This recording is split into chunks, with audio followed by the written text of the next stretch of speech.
ചില ക്രിസ്ത്യൻ നടന്നവർ ഇന്നത്തെ സുവിശേഷത്തിലെ ഈശോ ദേവാലയ ശുദ്ധീകരണം നടത്തുന്നതാണ് നമ്മൾ വായിച്ചു കേട്ടത്. നമ്മൾ പലതവണ വായിച്ചിട്ടുള്ളതാണ്, നമുക്ക് കാണാപ്പാടം എന്നോണം അറിയാവുന്ന ഒരു വചനഭാഗമാണ്.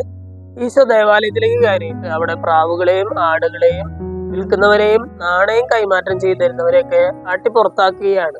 ഇത് നമ്മൾ വിചാരിക്കുന്നത് എന്താ, പള്ളിയുടെ ഉള്ളിൽ ഈ വക പരിപാടികളെന്ന് വിചാരിക്കും. യഹൂദരെ സംബന്ധിച്ച് ബലിയർപ്പണത്തിന് സഹായിക്കാവുന്ന രീതിയിലുള്ള മൃഗങ്ങളെയും അതുപോലെ തന്നെ അവരുടെ നേർച്ചപ്പെട്ടിയിൽ ഇടാനുള്ള നാണയങ്ങൾ കൈമാറ്റം ചെയ്യുന്ന കാര്യങ്ങളുമാണ് അവിടെ നടന്നുകൊണ്ടിരുന്നത്. ഒരു പക്ഷെ ആ കൂട്ടര് നന്മയായിട്ട് കരുതിയിരുന്ന ഒരു കാര്യം ഈശോ വന്നിട്ട് പറയുകയാണ്, നിങ്ങൾ ഇതൊക്കെ ഇവിടെ നിന്ന് എടുത്തുകൊണ്ട് പോകണം. കാരണം എന്താണ്? ഈശോ കണ്ടെത്തുന്ന കാരണം ഒറ്റ കാരണമേ ഉള്ളൂ, എന്റെ പിതാവിന്റെ ആലയം പ്രാർത്ഥനാലയം എന്ന് വിളിക്കപ്പെടും, അതിന് നിങ്ങൾ കവർച്ചക്കാരുടെ ഗുഹയാക്കരുത് എന്ന് പറഞ്ഞാൽ പള്ളിയാണ്. പള്ളിക്ക് അതിൻ്റെതായ പ്രാധാന്യവും വിശുദ്ധിയും നിങ്ങൾ കൽപ്പിക്കണം.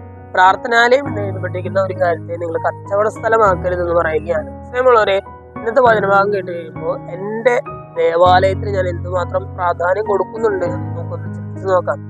ഏറ്റവും പ്രധാനപ്പെട്ട ഒരു വ്യക്തി ഇരിക്കുന്ന സ്ഥലം, നമ്മൾ താമസിക്കുന്ന ഒരു നാട്ടിലെ ഏറ്റവും വിശുദ്ധീകരിക്കപ്പെട്ട ഒരിടം എന്ന് പറഞ്ഞാൽ കഴിഞ്ഞ കുറേയേറെ വർഷങ്ങളായിട്ട് എല്ലാ ദിവസവും ദിവ്യബലി അർപ്പിച്ചുകൊണ്ടിരിക്കുന്ന ഒരു സ്ഥലം. അത്രയും പവിത്രമായ ഒരു സ്ഥലത്ത് ഞാൻ കയറുമ്പോൾ മറ്റുള്ളവരുണ്ടെങ്കിൽ മാത്രം ഞാൻ ഭയങ്കര സൈലന്റ് ആയിട്ടിരിക്കുന്നു, ഭയങ്കര ഭക്തിയോട് കൂടിയിരിക്കുന്നു.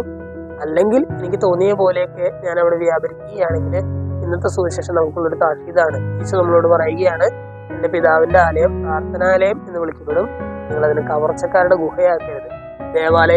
ദേവാലയത്തിൻ്റെതായിട്ടുള്ള ഒരു പരിശുദ്ധി കൽപ്പിച്ചു കൊടുക്കാനായിട്ടുള്ള ഒരു കൃപയ്ക്കായിട്ട് നമുക്ക് പ്രാർത്ഥിക്കാം. ആ ഒരു വിശുദ്ധിയോടെ ദേവാലയത്തിൽ വ്യാപരിക്കാനുള്ള ഒരു കൃപയ്ക്കായിട്ട് പ്രാർത്ഥിക്കാം. ദൈവം നമ്മെല്ലാവരും സമൃദ്ധമായിട്ട്